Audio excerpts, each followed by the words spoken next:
ഉലമാവും ഉമറാവും അതിന് വരെ അർത്ഥം വെക്കുന്നത് മുസ്ലിം ലീഗും സമസ്തി എന്നാണ്. ഉലമാ എന്ന് പറഞ്ഞാൽ സമസ്ത, ഉമറാ എന്ന് പറഞ്ഞാൽ മുസ്ലിം ലീഗ്, അങ്ങനെയാണ് അർത്ഥമുള്ളത്. ഇതാണ് ഇപ്പോൾ പറയുന്നത്. ഇങ്ങനെ ദുർവ്യാഖ്യാനം ചെയ്തുകൊണ്ട് ആളുടെ ഭിന്നിപ്പുണ്ടാക്കുക. അത് നേരത്തെ ഉള്ളതാണ്. മുസ്ലിം ലീഗും സമസ്തിയും ഒക്കെ ഉണ്ടാകുന്നതിന് മുമ്പേ ഉള്ള വിഷയമാണ് ഇതൊക്കെ. മുസ്ലിം ലീഗും സമസ്തിയും ഒക്കെ പഠിത്തലുണ്ടായത് അതിന് മുമ്പുണ്ടല്ലോ. ഇസ്ലാം ഉലമാ ഉമറ ഒക്കെ ഉണ്ട്. അവരെങ്ങനെ ഉണ്ടാക്കിയത്? ഓരോ മഹല്ലും പള്ളിയൊക്കെ ഉണ്ടാക്കിയത് ഉമറാക്കൾ അവരുടെ ശക്തി ഉപയോഗിച്ചുകൊണ്ട്, ഉലമാക്കൾ അവരുടെ നിർദ്ദേശം നൽകിക്കൊണ്ടുണ്ടാക്കിയതാണ്. ആ വഴിയാണ് വേണ്ടത്. ആ ഇസ്ലാമിൻ്റെ കാര്യങ്ങൾ പറയാൻ, ദീനിൻ്റെ കാര്യങ്ങൾ പറയാൻ ഉലമാക്കൾ അവർ പറയുന്ന അപ്പടി അനുസരിച്ചുകൊണ്ട് അതിലെന്ത് ത്യാഗവും ചെയ്യാൻ, സാമ്പത്തികമായും ശാരീരികമായും ഒക്കെ ചെയ്യാൻ ഉമറാക്കൾ. ഈ യോജിപ്പാണ് വേണ്ടത്, അല്ലാതെ രാഷ്ട്രീയമായ യോജിപ്പല്ല. രാഷ്ട്രീയം നമുക്ക് ഉണ്ടാക്കാം, ആർക്കായാലും ഉണ്ടാക്കാം. അത് സമസ്തയെ സംബന്ധിച്ചുള്ളത് ഒരു വിഷയമല്ല. രാഷ്ട്രീയത്തിലേക്ക് സമസ്ത കടന്നിട്ടില്ല. വെറുതെ ആരോപിക്കുക, അതും ആരോപിക്കുകയാണ്. ചിലരൊക്കെ സഖാക്കളാണ്, സമസ്തയിൽ സഖാക്കളുണ്ടെന്നൊക്കെ പറയുന്നു. ഇതൊക്കെയാണ് വിഷയങ്ങൾ, വെറുതെ പറയാം. എന്നിട്ട് നമ്മുടെ നല്ല നല്ല കാര്യങ്ങളൊക്കെ തടസ്സപ്പെടുത്തുക. നമ്മളുടെ ഇടയിലുള്ള കുഴപ്പം എന്താണെന്ന് ചോദിച്ചാൽ, നമ്മളെ കൂട്ടത്തിലുള്ള സമസ്തൻ്റെ ആൾക്കാരെന്ന് പറഞ്ഞ് നടക്കുന്ന ആൾക്കാർ ചിലർ രാഷ്ട്രീയക്കാരായി എന്നുള്ളതാണ്. അവർ രാഷ്ട്രീയത്തിന് ഏണി വെച്ച് കൊടുക്കാൻ വേണ്ടിയിട്ട് പ്രവർത്തിക്കുന്നു എന്നുള്ളതാണ് നമ്മുടെ ഉള്ള കുഴപ്പം. ആകെ മനസ്സിലാക്കിയാൽ മതി. അവരെ നമ്മൾ കണ്ടറിഞ്ഞുകൊണ്ട് മാറ്റി നിർത്താൻ തയ്യാറായാലൊരു കുഴപ്പമില്ല. ഇതിനെ വെറുതെ വർത്താനം ഉണ്ടാക്കുക. ദുരുദ്ദേശം ഇങ്ങനെ കുറച്ച് കൂട്ടരുണ്ട്. ദുരുദ്ദേശത്തോടു കൂടെ ഇങ്ങനെ ഉണ്ടാക്കിയിട്ട് കലബലാക്കിയിട്ട് അവർ നേടാൻ ഉദ്ദേശിക്കുന്നത് എന്താണെന്നറിയില്ല. രാഷ്ട്രീയ മേഖലയിൽ വല്ല മേൽക്കോയ്മ കിട്ടാനോ എന്തിനോന്നറിയില്ല. അള്ളാഹു ആയാലും ഏതായിരുന്നാലും പടച്ചോൻ അത്തരം ചെറുകളെ തൊട്ട് നമ്മളെ കാത്തു രക്ഷിക്കുമാറാവട്ടെ. നമ്മളെ കൂട്ടത്തിലുള്ള ഈ കൊങ്കിണികൾ എന്ന് പറയും. അവരെ സംബന്ധിച്ചിടത്തോളം അവരുണ്ടാക്കുന്ന ഈ ഫിത്തനയാണ് ഈ ഫിത്തനകൾ മുഴുവനും. ഇപ്പോൾ സംഗതിയൊക്കെ മനസ്സിലായിണ്ടായിരിക്കും ആരൊക്കെ കൊങ്കിണി എന്ന് പറയുന്നത്. അപ്പം പിന്നെ നമ്മൾ അത്തരം ആൾക്കാരെ കരുതിയിരുന്നു കൊണ്ട് നേരത്തെ ഇവിടെ പോകുന്നൊരു മാർഗം ഉണ്ടല്ലോ. അൽ ഉലമാ വൽ ഉമറ എന്ന് പറഞ്ഞ സിൻഫാനി മിൻ ഉമ്മത്തി ഇദാ സലഹ സലഹന്നാസു കുല്ലുഹും വഇദാ ഫസദ ഫസദന്നാസു കുല്ലുഹും. എൻ്റെ സമുദായത്തിലെ രണ്ട് വിഭാഗം ആൾക്കാർ, അവർ രണ്ടാൾക്കൂട്ടരും നന്നായാൽ സമുദായം നന്നാവും, അവർ രണ്ടു കൂട്ടരും വെടക്കായാൽ സമുദായം വെടക്കാവുന്ന ഒരു വാക്യമുണ്ട്. അപ്പോൾ അതിൻ്റെ അർത്ഥം എന്താ?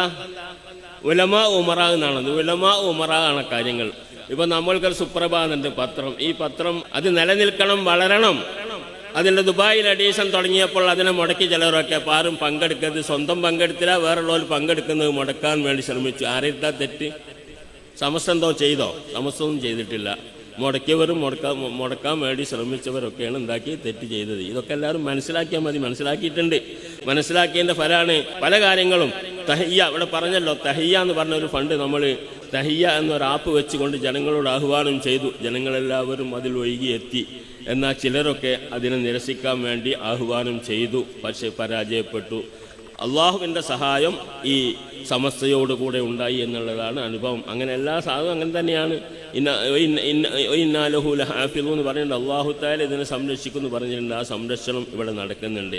ഇങ്ങനെയുള്ള വിഷയങ്ങൾ ഒക്കെ നമ്മളെന്താക്കുക, അത്തരം സംഗതികളൊക്കെ ഇടപെട്ടുകൊണ്ട് ഇവിടെ ദുഷ്പ്രവർത്തനം നടത്തുന്നവരെ കണ്ടറിഞ്ഞുകൊണ്ട് അവരെ മാറ്റി നിർത്തി മഹല്ലുകളൊക്കെ ശുദ്ധിയാക്കേണ്ട ഒരു പണി കൂടെ ഉണ്ട് നമുക്ക്. അതായത് അവരെ പറഞ്ഞ് ഉപദേശിച്ച് നല്ലതിലേക്ക് കൊണ്ടുവരുന്നില്ലെങ്കിൽ അവരെന്താക്കണം, മുറിച്ച് കളയുക. എന്നിട്ട് ഇതിനെ ശുദ്ധമായ മാർഗത്തിൽ കൂടെ റസൂലുള്ളാഹിന്റെ കാലത്ത് വലിയ മുനാഫിക്കീൻ എന്ന് പറഞ്ഞൊരു കൂട്ടരുണ്ടായിരുന്നല്ലോ.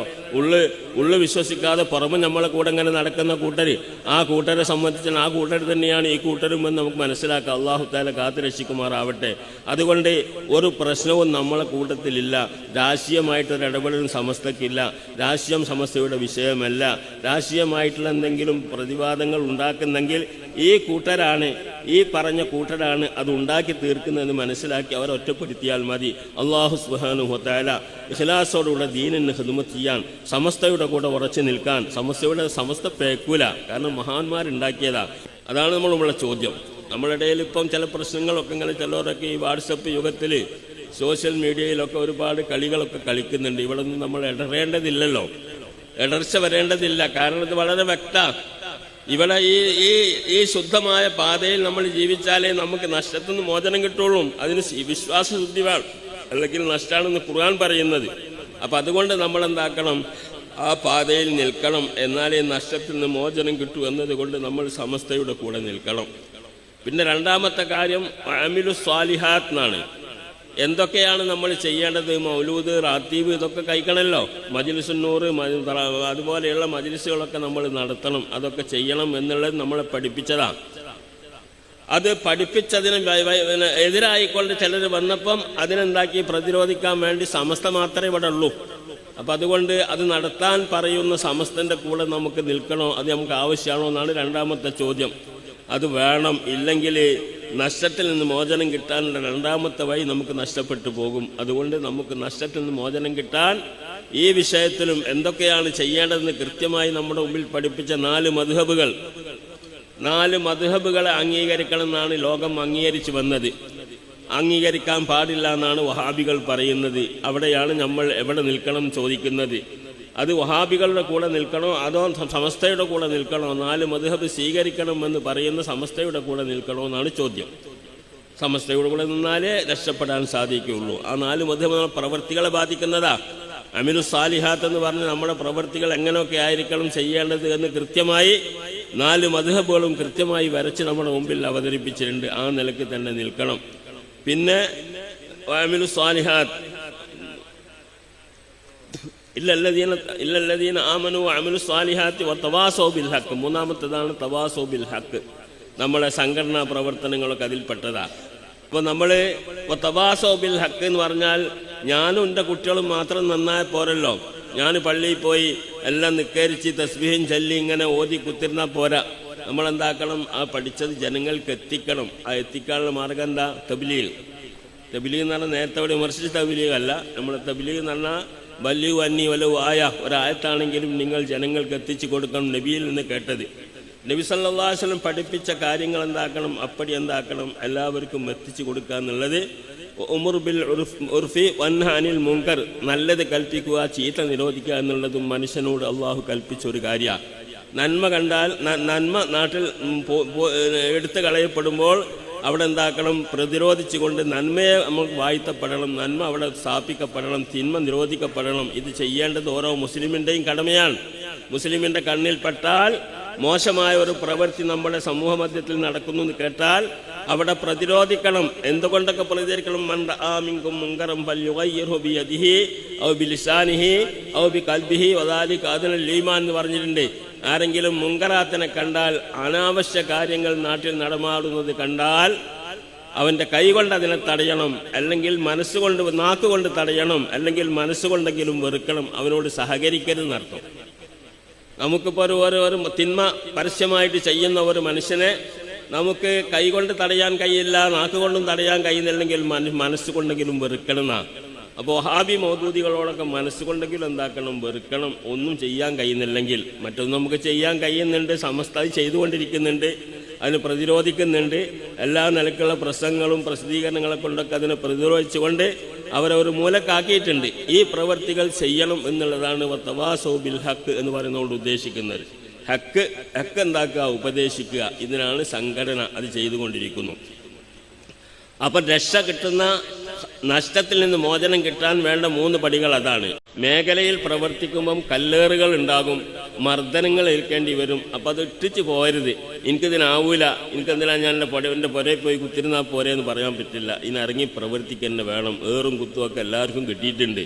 എല്ലാ അമ്പിയാക്കന്മാർക്കും ഏറും കുത്തുമൊക്കെ കിട്ടിയിട്ടുണ്ട്. ഈ പ്രവൃത്തി ചെയ്തവർക്കൊക്കെ കിട്ടിയിട്ടുണ്ട്. അതുകൊണ്ട് നിങ്ങൾക്കും കിട്ടും. കിട്ടിയോട്ടെ, നിങ്ങൾ ഉണ്ടായിക്കൊള്ളും, ചെയ്തോളണം എന്നാണ് പറയുന്നത്. നമ്മൾ പരിശോധിക്കേണ്ടത്, ഇങ്ങനെ ഒരു സമ്മേളനമൊക്കെ കൂടിയാൽ നമ്മൾ ചെയ്യേണ്ടത് രക്ഷപ്പെടോ അല്ലെ നഷ്ടത്തിലാണോ കഷ്ടത്തിലാണോ നമ്മൾ എന്നുള്ളത് പരിശോധിക്കുക. ഓരോരുത്തരും എന്നിൽ എന്തൊക്കെ ഗുണങ്ങളുണ്ട്, വിശ്വാസം ഉള്ളത് ശരിയാണോ? എൻ്റെ വിശ്വാസം അതും ആവാം ഇതും അങ്ങനെയാണ് ചിലർ. മഞ്ഞിൽ അങ്ങോട്ടും ആവാം അങ്ങോട്ടും ആവാം. നാട്ടിലൊക്കെ വഹാബികളും മൗദൂദികളൊക്കെ ഉണ്ടല്ലോ, ഓലും പറഞ്ഞതിലൊക്കെ കുറേ ശരിയുണ്ട്. എന്താ അപ്പം അതിന് തെറ്റ്? വേണമെങ്കിൽ രാഷ്ട്രീയക്കാരൊക്കെ അതിനെ കൂട്ടുപിടിക്കാൻ തയ്യാറാവും. അപ്പോൾ അവൾ നമ്മളെന്താക്കി കൊടുക്കുക? കൂട്ടിക്കൊടുക്കുക. ജമാഅത്തെ ഇസ്ലാമിനെ കൂട്ടാൻ പാടില്ല, നമ്മൾ പറയും തൊടാൻ പാടില്ല, കൂട്ടാൻ പാടില്ല. വഹാബികളെ തൊടാൻ പാടില്ല, കൂട്ടാൻ പാടില്ല എന്ന് തന്നെയാണ് തെർക്കുൽ മുവാലാത്ത് നമ്മുടെ ഇത്.